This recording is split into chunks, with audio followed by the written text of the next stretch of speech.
Hey there, MotoAmerica fans. I'm Paul Carruthers, the communications manager for MotoAmerica, and this is our weekly podcast, Off Track. And we're joined today by, as always, but this time he's the birthday boy, is Sean Bice in Ohio. Had his birthday yesterday. And ironically enough, this is our 90th show. You're not 90, are you, Sean?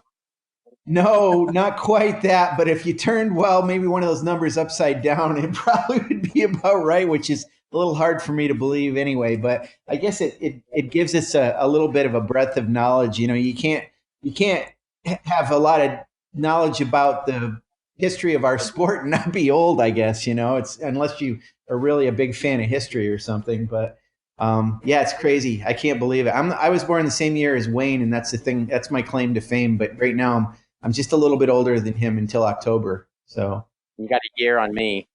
that's right. Exactly. Yeah. But, you know, I Maybe don't, that's why I don't know as much as you.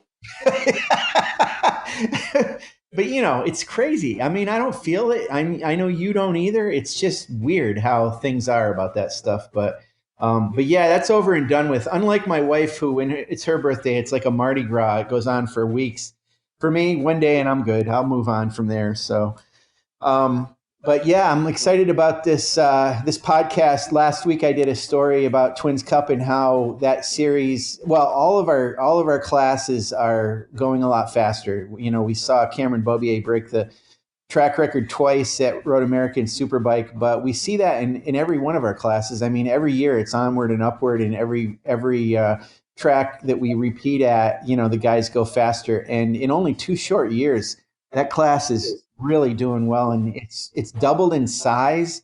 And At it, least double, yeah, tripled since the very beginning, I think. yeah, and it's hard to believe it's only been a couple of years. You know, 2018 is when we debuted it, and it's hugely popular with the fans. Their fans are always asking about it. Um, but yeah, they're going a lot faster. And the cool thing is, I was looking back, and only in only 2 short years, there are two guys that are original Twins Cup riders. One of them is Chris Parrish. The other one is the guest that we have on the podcast today. The one, the only Jason Madama. Jason, thanks for being on the podcast. How are you? Good, man. Good. Thanks for having me. Okay, so Jason, I got one question for you. Are you wearing a shirt? I wasn't a minute ago, but I put one on for the interview. I didn't want to, I didn't want to. Wow. It's always important to wear a shirt in an interview that doesn't have video. Well, I had I was out in the driveway, air broom in my driveway, and it's like 80 something degrees here. It's pretty warm. So yeah, I had it off a second ago. That's very conscious of you to air do it rather than, waste water. I yeah. applaud you. I applaud you for that. It's a massive driveway. It would use way too much water.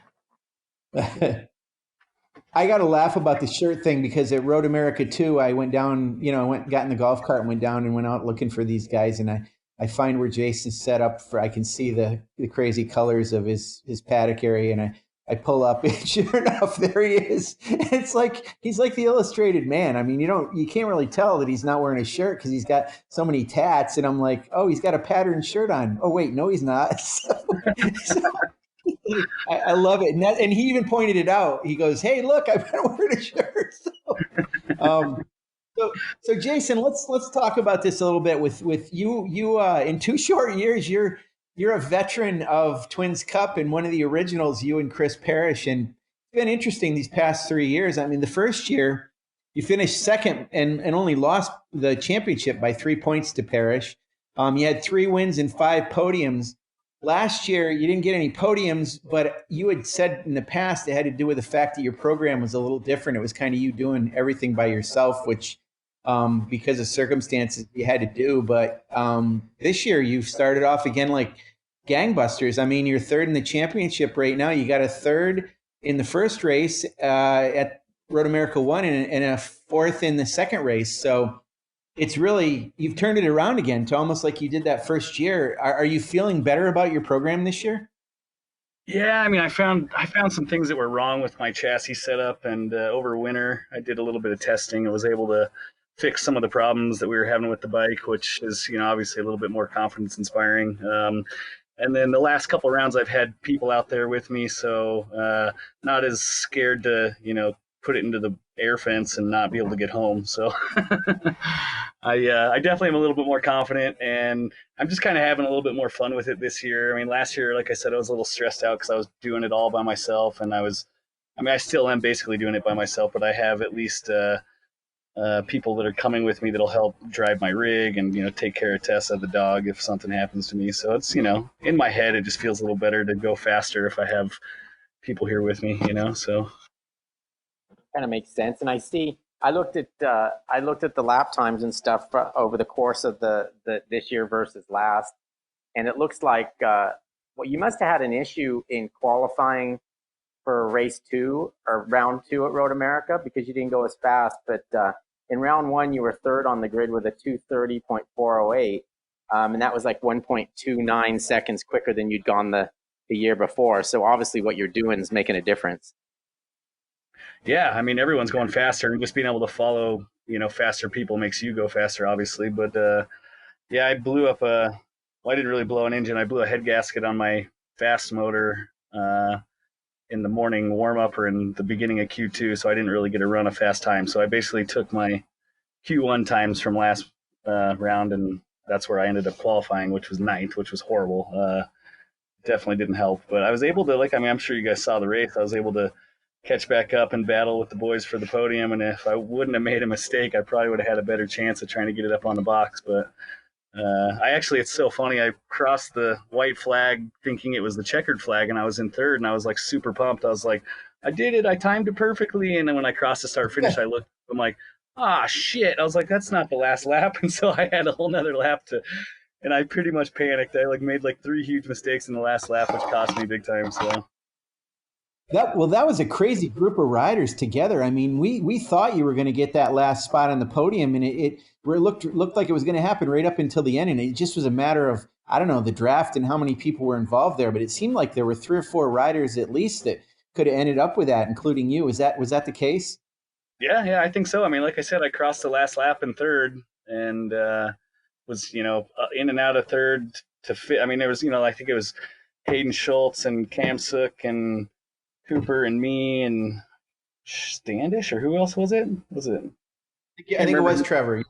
Yeah, and it was. I mean, we were battling. Holy crap! I mean, it wasn't even all on TV. I watched the race afterwards, and I was like, God, they missed a bunch. I mean, we were back and forth and back and forth. I mean, a different person led every corner pretty much. So it was so much fun. I mean, even as disappointed as I was not to get on the podium, I was still happy to have a race, that good. So. Yeah, Jason, it's funny with you. We know you want to win. We know you got huge drive to win, but you seem to me to enjoy riding a motorcycle and racing a motorcycle as much as anybody I've ever known. It just seems like you like to be out there and you like to be mixing it up with other riders. Unfortunately, it didn't work out as far as the podium goes, but to your point, you still enjoyed the heck out of that race, right? I mean, you have a lot of fun, don't you? Yeah. I mean, like I was saying, last year I was a little stressed out, and I was, some of the races I wasn't really enjoying myself, and I just get hard. I'm hard on myself. I'm like my worst critic. So when I start sucking, it, sort of puts me in like a lower place, and I'm not really having fun, and I'm more stressed out, and I'm having bike problems. I mean, last year I had so many stupid little problems, gas lids falling off and shifters falling off and running out of gas, and I blew a head gasket last year, and I didn't feel like I had one weekend where everything just fell into place. I mean, even Utah, where it all finally did. I had family out there and friends and people helping me pit, and I was battling for the podium with Cooper, and I got black flagged for jumping the start. And so, I mean, it seemed like every single weekend I just had drama after drama after drama. And I think I'm a little bit more prepared this year with some spare parts and some things like that. And like I was saying, I have people that are, driving with me and coming with me. So it's making the drive a little bit less stressful and having company to keep me occupied and just having a little bit more fun. And I'm not quite as scared to crash because of all the backup stuff I have, in case something does go down, I can fix the bike. So yeah, it definitely makes a difference, and I'm definitely having a good time, man. I love this class. I think it's so fun. It's like the adult twins class or the adult junior cup, it's like really, really close and close battles, and all the guys are really fun, and even the kids. I mean, the young kids that are stepping up are fast and pushing at all of us, and it's a lot more. I mean, it sounds kind of weird, but it's more kind of clubby than it is like super professional and like super PC. So we have a lot of fun, and it's a good group of dudes. So. And it's kind of cool that it's like that. In fact, I'd like to see it stay like that. Sometimes these things don't, because they evolve and they get more serious. But hopefully that class continues to have the kind of soul that it does now as we go forward. What people don't understand, I mean, you live out in California, right? No, I'm in Colorado. Well, same thing. Starts with a C, ends in a vowel. Yeah. So anyway, so you're in Colorado, but people don't understand. Like I think they picture in their mind, these road race stars jumping on a plane and flying to Atlanta, and they get there and everything's handled for them. The semi's there, their bikes are unloaded, they're fully prepped. Tell us a little bit, like take us through a guy like yourself who's in Colorado and he's got to go to Atlanta and he's got to be in Atlanta. I guess you'd get there Thursday afternoon.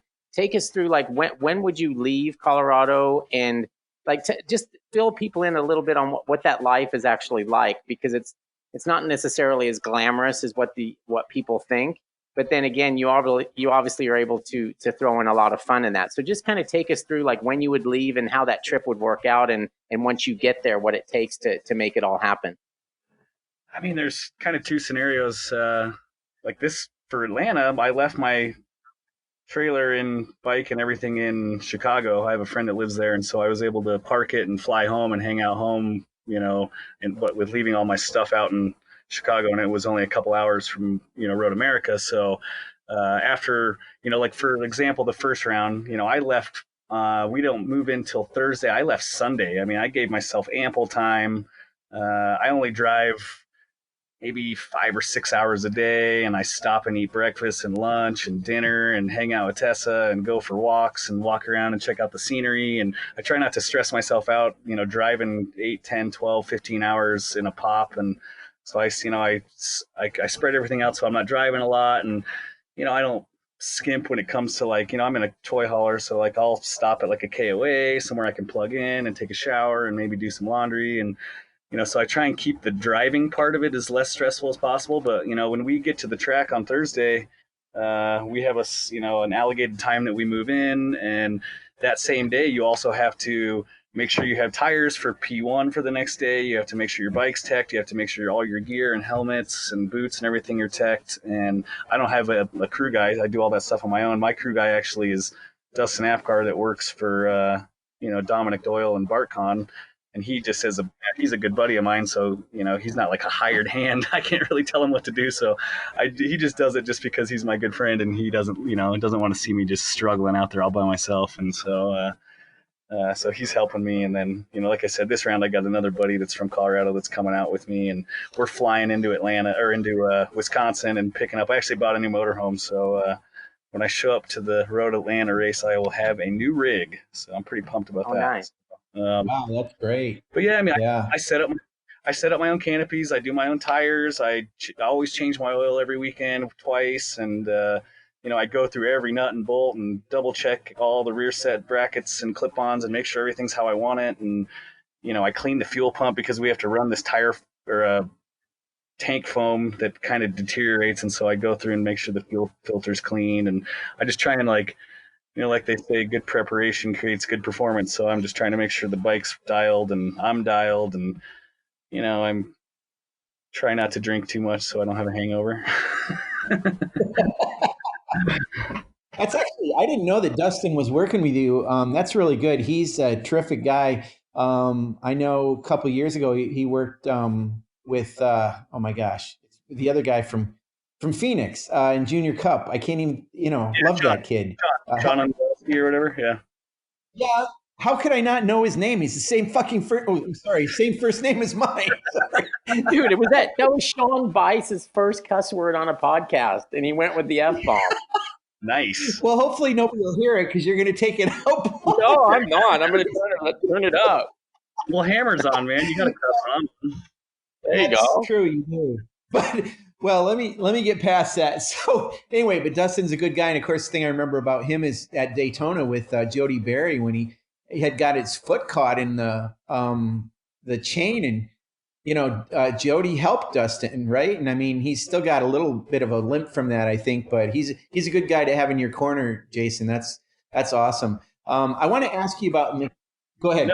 No, you're fine. I was just going to say his job is to, double check my work, and then he does all my tire pressures on and off the grid when I come in and, in between sessions and whatnot. And so he's kind of like my technical guy, and we talk about suspension and my goal for the qualifying or the race, and, what I should, mentally do and how I should attack and how I should, strategize and stuff like that. So he's really talented. I mean, you look what he's doing with Dominic. I mean, Dominic's kicking everybody's ass. Well, I mean, kind of, but he's him and Rocco are kicking everybody's ass. And I think that, Dustin's got a good head on his shoulders, and he really, really helps me out tremendously. So I thank him massively. So.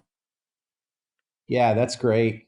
Let's talk about the mechanical part of it a little bit, because the story I wrote last week, I talked to Chris Parrish about this a little bit, and how you guys that have club raced, you kind of, because it's one bike for the most part, you're really kind of focused on making sure that the bike lasts, kind of a season, if not, a couple of rounds, if not a season. But now Chris says he's got some backups. He's got a backup engine. So they're doing more to the engine to get more performance out of it. Hence, the performance is higher in the class because you don't have to worry that much about holding the engine together because you put a different one in. And you mentioned that you have some backup stuff now. Is that kind of your way of doing it to you? Do you have more spares than you did before? And does that free you up to be able to, kind of put it out there a little bit more?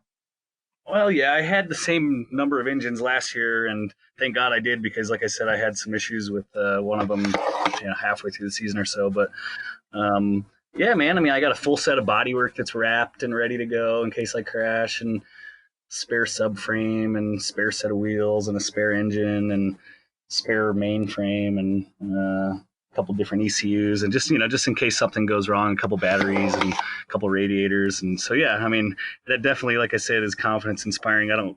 If something happens in practice or warm up or even like a double race weekend, I can always put it back together. Or even if I crash at the race, I have a couple weeks or a week to get it put together in between rounds and fix it. And so yeah, it helps for sure, man. It definitely makes a difference.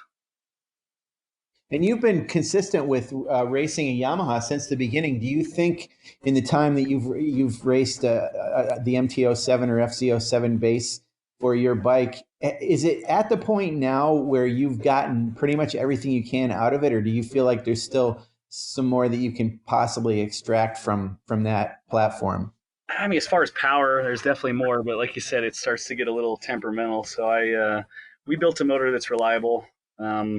I'd rather not swap engines, and that wasn't the greatest time last weekend having to swap a motor in between qualifying and the race. So obviously there's probably another 5 or 6 horsepower we could squeeze out of it if I really wanted to. But I mean, honestly, like, as light as the bikes are and as competitive as the class is, that little bit of power really only makes a difference at a couple tracks. And it's really a corner speed momentum bike, so I don't think it's imperative to have like all the most power. I mean, it definitely would help, but I think that the SV is not as fast as the MT, and those kids are still winning, so that just goes to show you. You mentioned a little bit earlier about you mentioned Rocco Landers, and obviously him and Kaleb to Keyrel have won all the races so far. Have you had a chance to spend any time on the track with those two guys? I mean, they were a little bit ahead at both rounds of the rest of the guys that you were battling with. Have you seen anything from them? Like, have you been out on track and go, oh man, they're really good at this or they're really good at that, or has that not been the case? I mean, honestly, it's especially like at Road America, they're faster, but not that much faster. I mean, we're talking a couple tenths here, a couple tenths there. I mean, I was behind Rocco in the first round, and I didn't know who it was. And I was like, God damn, this kid's hauling ass. I was like, I'm going to try and get up with him and see who it is. And then when I finally got close enough to see who it was, I was like, ah, shit, that's Rocco. No wonder. I was like, damn, well, I feel good about myself that I can keep up with him, because I was initially sort of worried he would just beat the crap out of all of us because he's so damn fast. And it really hasn't been that bad. I mean, him and Caleb's kept him honest, and we're all within the half a second or so of their lap times. I think that he's just like, I mean, his family pushes him really hard. He is a pure blood racer. He literally races and rides every single weekend, and he's a third of my age. So I'm trying to keep these young kids in sight. So, but yeah, I mean, I haven't really had a whole lot of time with either of them. A little bit here and there, but not like. I mean, I talked to Caleb about strategy and gearing and stuff, and we're kind of buddies, and I don't mind helping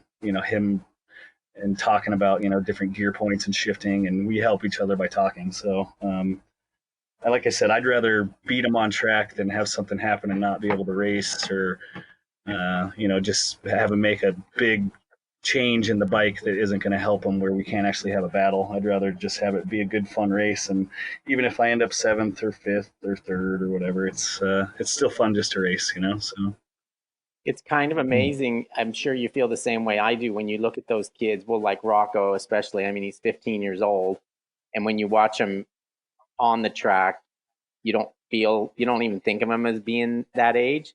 But then when he's off the bike and stuff, and you can see that he's a 15-year-old kid. And when you think back to what you were doing at 15, I don't know, it always amazes me that these kids can be so fast and so mature at such a young age nowadays. I know, and they're so dorky off track. It's so funny. They literally are. I know. Like you expect me to go play in the sandbox or something. I know. Tiff's like, you let that kid beat you? I'm like, yeah, I don't know, man. Jason, let's talk about your.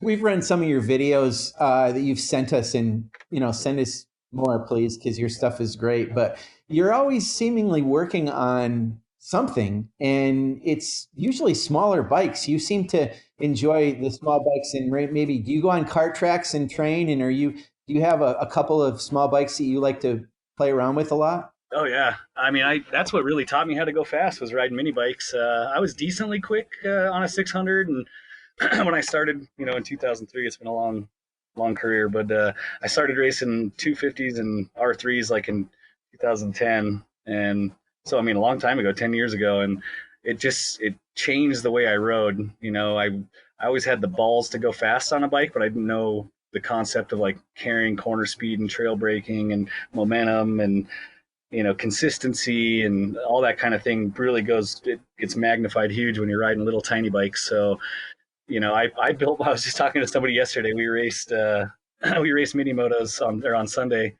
with the Rocky Mountain Mini Moto boys. And I was like, I built my first KX65 Mini in 2005. I mean, that was 15 years ago. And so I still have that. Wow. I mean, it's just crazy that like, now you see the Ovales and you see all these, minis here and there. And back when I did it, there wasn't the like social media or Facebook or any way to like share. I basically saw this 2-stroke 65 and was like, I want to ride this on the street. And so, we went through all the iterations of changing wheel sizes and tires and trying to find suspension that worked. And, and so I sort of was like an innovator of the platform of that mini moto. And now, there's hundreds of people or maybe even thousands that race those little KX65s. And so, I mean, they're amazing. And I also have a Honda NSF 100, which is a 12. Oh, wow. And I didn't have my truck this weekend, so I can only bring one. I just chose the 65. So, but yeah, I have a little 100 that's pretty fun too. So, I really like the minis. It teaches you a lot about, like I said, corner speed and trail braking and carrying momentum. So. Is that what it is? Because they're smaller, so they don't have a lot of engine power. So to your point, you have to carry corner speed. Is it the fact that they're, obviously a little closer to the ground or easier to handle? I mean, what is it that makes those such a great training tool for riders? It's like every little thing's magnified, like the steering twitching and tires sliding. And like you said, there's no power. So imagine if you have 10 guys all on 11 horsepower KX65s, and you're all pretty fast, one little tiny mistake and you're like, you lose like 4 or 5 seconds. And to catch that back up on 10 horsepower is like impossible. I mean, everyone, ends up being pretty consistent, and it feels like a video game, kind of like it's like one little tiny screw up and you're out of the race, or like, and just like I said, keeping the bike in the right revs and being in the right gear, and all that is just kind of like muscle memory for what you do on a big bike, as far as how far you can push the front end before it starts to slide coming into a corner. And on a little bike, it's so little and so low to the ground, you can save it with your knee, or even just slide the tire and pick it back up without risking crashing like a $20,000 or $30,000 race bike. And I mean, you can build a KX65 for $1,200, so you could drive it right into a river and just leave it there and build another one. Have you had a chance to ride an Ovale yet? Because I heard those, I've heard that that's why they're such a good training tool, because they require you to be pretty precise. I mean, they have the small wheels, which can, get you into trouble if you're not real precise with how you do things. Have you had a chance to ride one of those yet? I have, yeah. It's a little smaller. So an Ovale has 10-inch wheels, and a KX and an NSF has 12-inch wheels. So they're really tiny, and I'm like 6'1", so it's it's kind of a shitty excuse. There's guys that are that tall that race them and ride them, but it was really little for me. It felt small, even though I'm used to tiny bikes. It felt really, really small. But I think it's awesome because there's an actual platform for all these little kids to race the same competitive bike, and that's what makes this little kid racing and like the mini racing so fun, is that everybody has very, very equal and similar bikes, and you're not just racing with your wallet or anything like that. You're basically learning skills and learning racecraft and learning how to be in a group of people and not be intimidated by being close to people or putting your elbow on somebody's bike or bumping into somebody. I mean, I don't know if you guys remember Kevin Noldy. He was racing Junior Cup, I think, last year, a couple rounds. He's from Louisiana, so he came out to Colorado to race the mini cup, or the mini race with us this weekend, and he's fast. I mean, he's my size. He's about 150, 160 pounds, and he's only 15 or 16 too. But me and him, we ran into each other probably 10 times. I mean, I almost ran him over, went off the track, and then I lost the brakes and almost took him out. And we had contact all weekend, and me and his dad are really good buddies, and so it was funny because I'd come in and your damn little kid ran into me again, and so it just gets you used to being in a group and racing at the thing is that they feel like you're hauling ass, even though you're only doing like 20 or 30 miles an hour. It feels like you're doing 70 because there's so little and there's so many guys around you, and the tracks are so tight that you get the same sensation of racing like on a big bike, except for a lot cheaper, a lot safer, and a lot smaller. So that's really cool.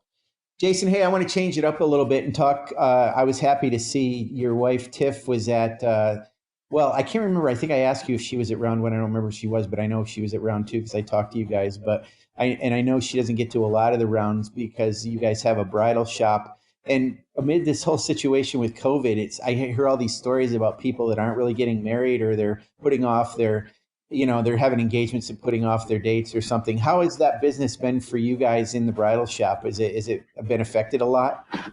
Yeah, I mean, we just sort of shut it down for a couple months.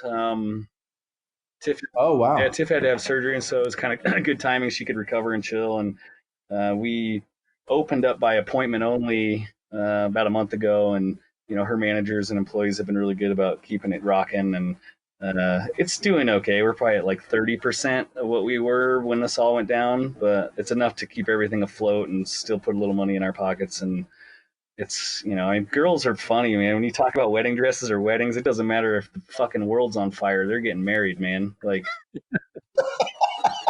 it doesn't matter. Yeah. Okay, so this is another question I have to ask you. This isn't really COVID related, but it occurred to me, we've heard all this talk lately about the Washington Redskins and whatever their name's going to be. Well, as I recall, you live in Indian Hills, Colorado. Is there ever any talk about your town changing its name? Is there anything non-PC about your town name? No, not at all. It was funny. We were down at the local pub, and a bunch of the old timers, veterans, old Army guys and stuff, are like, yeah, Indian Hills isn't changing its name. We're like, I'll leave this place if they start trying to change the name. And everyone, all the town people, it's a really small town, so everyone's like, yeah, we're leaving it, man. Screw that. So now it's a cool little town, man. And I think we're good on that, I think. So that's good. There was something I was going to ask you earlier when you had said something. You were talked about how you basically left all of your stuff in Chicago, and I see this happen a lot when we come to a next round after it's been a month off or something, and I'll see first day people are working feverishly on their bikes, and I always am wondering like, what the heck is going on? I mean, they've had all this time before that, but to your point, you haven't seen your bike since the last round, and you're not going to see it until Road Atlanta. Is that correct? Well, so I bought a new motorhome, so I had to move all the wheel stands and everything into the new motorhome, and I kind of was able to organize all my stuff again, moving it from one camper to the other. And I'm gonna actually leave it on the 22nd, so I got like about 8 days to get from Chicago to Road Atlanta, and I'm gonna stop at Brandon Cole owns PS Power Sports. He was one of Curtis Murray's sponsors. I don't know if you guys obviously remember Curtis Murray. So he lives in North Carolina. So I'm going to detour a little bit, and he's got a motorcycle shop. And so I'll probably yank the thing out of the trailer and try and get some of it done, halfway on the trip down to Atlanta, do the oil change and clean it up and just kind of make sure everything's all tight and good. And I don't have my new motor, or the one that blew up or didn't blow up. Head gasket is not done, so I'm gonna have to run the B motor again in Atlanta. So I don't have to swap the motor back over, so that's kind of nice. But I'll definitely work on it a little bit in between. Hopefully, when I show up, I don't have to do too much work on Thursday. But so that's exactly the thing, though. You guys, even though there is a lot of time in between, the logistics sometimes dictate the fact that you have to go home, but you can't bring your equipment with you. So you have to make arrangements to try to spend some time with it before the next round. It's not like, you can leisurely be working on it over the whatever 4 weeks between rounds. So that's kind of an interesting perspective, especially for, the Class Twins Cup, the way you guys are a little bit more hard scrabble about your stuff. You mentioned Curtis Murray. Do you have any ideas? We haven't seen the entry list yet, but he's pretty strong, and I know he's raced I think he's raced at Road Atlanta. I know VIR. Is he going to race Road Atlanta? Do you know? I don't think this round. He didn't say anything to me about it. I know he just had a kid, so he's fresh baby. So I don't. He's probably doing some family things, but I'll harass him when I get out there in a couple weeks. And when I talked to him about it last time, he was like, I might do a couple rounds, and so I That's about his accent too. Nice job on that. That's a pretty good impression for a guy from Colorado. Well, we call him Seabass because he's so redneck. That's a nickname.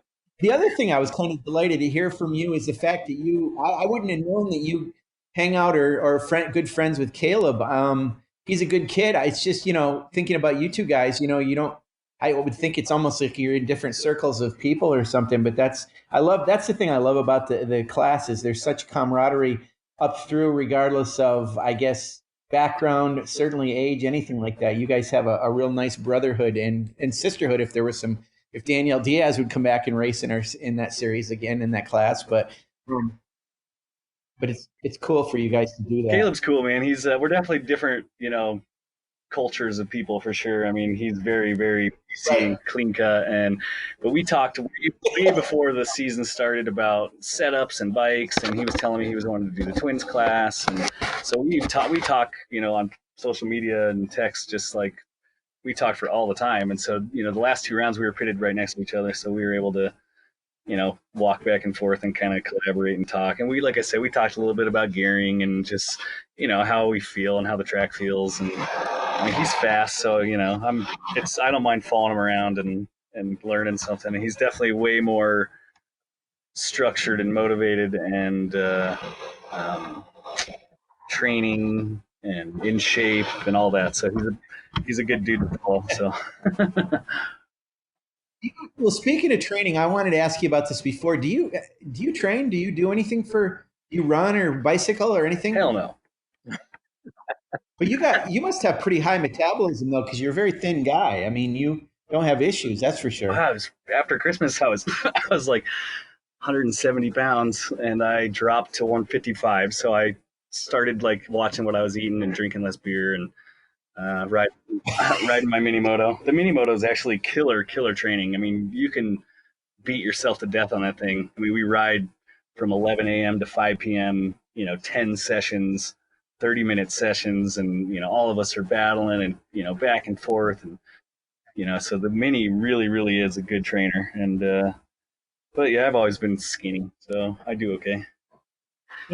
What's the track that you ride on locally when you do all this training? Well, that's what's so cool about the Minis. I got like 5 tracks within like an hour. So SBR in Colorado Springs is a really good one. There's Bandamere, which is like 2 minutes from my house, and then IMI, which is like 40 minutes away, and Grand Junction, which is a couple hours, but it's still close enough to go ride if you want. And I mean, there's a handful of really cool mini moto tracks that are within reaching distance. So, wow, that is really cool. All right, I've just got one more, and then I'll let Sean wrap it up. But in a few weeks here, we obviously go to Road Atlanta, and we've talked about that a little bit. But would you be more comfortable going to a Road Atlanta than you would have been at Road America as far as what you think the gap could be to the top two? No, I've always been fast at Road America, so I was confident going there that I'd do good. And plus, before I had the motor problem, I had probably one of the fastest bikes on the grid, so I was definitely competitive for Road America. But Atlanta, I've actually done really well. I think I got 4th in the first year, and it was my first time ever there. And I think I got 2nd first year, 18. I can't remember, but I've always done it. So, yeah, I like Atlanta. I mean, I think it's a fun track, and I mean, honestly, the only track I didn't like was Sonoma. It wasn't that it was a bad layout; it was just so dusty and so many different pavement like variations that it was hard to get like comfortable for me. But we got rid of that for you. Yeah, I know. So yeah, hear that. But yeah, no, I think Road Atlanta is going to be fun. I mean, I'm confident just in general, all the tracks. I mean, there's a handful that I really, really like, and but I don't have any problems with Atlanta. I think it's nice, man. So that bodes well for you. That's good. Well, Jason, thank you for being on with us. Always great to talk to you at the track as well as through these podcasts and catch up with you. You're a good spokesperson for not only Twins Cup, but certainly for MotoAmerica as well. So really appreciate you coming on. Yeah, I appreciate you having me for sure. It's always fun chatting with you guys. And to the fans out there, I want to say, thank you for listening to our podcast. Please subscribe to MotoAmerica Live Plus, our popular subscription streaming service. And also don't forget to get your race weekend tickets. Road Atlanta is coming up. Jason, one of Jason's favorite tracks, you'll get to see him out there. And to do that, to get Live Plus and tickets, you can go to MotoAmerica.com and for complete details on that. And our rounds coming up after Road Atlanta as well, Pittsburgh and so forth. So, but thanks for listening. Yeah, thanks for coming on, Jason. Yeah, thanks, you guys. We'll talk in a couple weeks.